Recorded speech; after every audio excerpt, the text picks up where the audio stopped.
Hello everyone, सबैजनालाई नमस्ते। मेरो एउटा आज नयाँ रियाक्सन भिडियोमा यहाँहरू सबैलाई स्वागत छ। म चाहिँ आज थारू फिल्म डग्गर फिल्मको चाहिँ रियाक्सन गर्न गइराखेको छु। डग्गर फिल्मको थोरै त्यो पनि हाम्रै लमैको बजार र त्यसै गरी गोबडियाको 55 झ्याले दरबार लगायत धेरै ठाउँहरू चाहिँ र लमैको रातो डाँडा पनि छ। योमा चाहिँ यो फिल्ममा चाहिँ यहाँको दृश्य त्यो बेलाको 18-20 वर्ष पहिलाको फिल्म हो यो चाहिँ। अनि पहिला त्यो बेलामा लमै बजार कस्तो देखिन्थ्यो त, त्यो कारणले पनि मैले यो रियाक्सन गर्दैछु। सो आउनुहोस्, ढिला नगरिकन भिडियो कस्तो बन्छ लाइक कमेन्ट सेयर गरेर अनि सब्सक्राइब गरेर च्यानललाई अझ धेरै अगाडि बढाइदिनु होला। आउनुहोस् अब रियाक्सनतिर लागौँ है त। ल स्टार्ट। गोबडियाको 55 झ्याले दरबार हो है। अब बनाउनु पर्छ अरे है त। यो पसल चाहिँ हाम्रो जयसवाल पसल हो कि यो है। त्यो अझै पनि छ यो पसल लमैमा छ। यो लमैमा हिरोले यहाँबाट चोर्छ क्या सामान।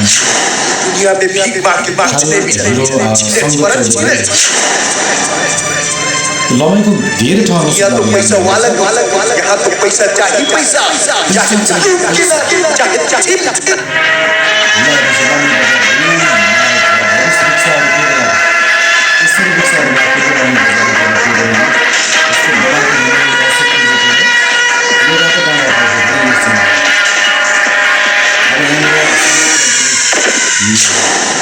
यो रातो डाँडा आकाशको अगाडि बाटो हेर्नुहोस्, यो खुट्टाहरू अझै पनि छ यहाँ चाहिँ है।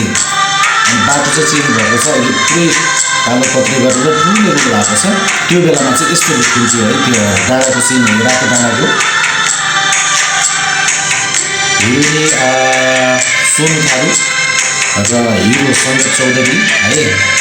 त्यो चाहिँ लमैको विभिन्न ठाउँमा चाहिँ यसको सुट भएको थियो। त्यो बेलामा सबै हावा लागेको थियो है यो फिल्म। त्यो बेलामा त्यहाँ हेरेको सानो पर्दामा साइकल भएर हिरोहरू चक्कर चक्कर लागेर अब यो चाहिँ त्यो बेलाको फिल्म हो। सो गाइज, मैले बनाएको भिडियो यहाँलाई के सल्लाह सुझाव दिनु होला है त। ल चाहिँ अब हेर्नुले त अब तो खैरियत नहीं हो करन किलोनी चिल्लाई कले से गांव पनि आएको थियो पक्रिनु। ल यो चाहिँ आज मैले गरेको थिएँ थारू मुभी डग्गरको रियाक्सन भिडियो। यहाँहरूलाई के कस्तो लाग्छ, जस्तो लाग्छ त्यस्तै सल्लाह सुझाव दिन भने नबिर्सिनु होला।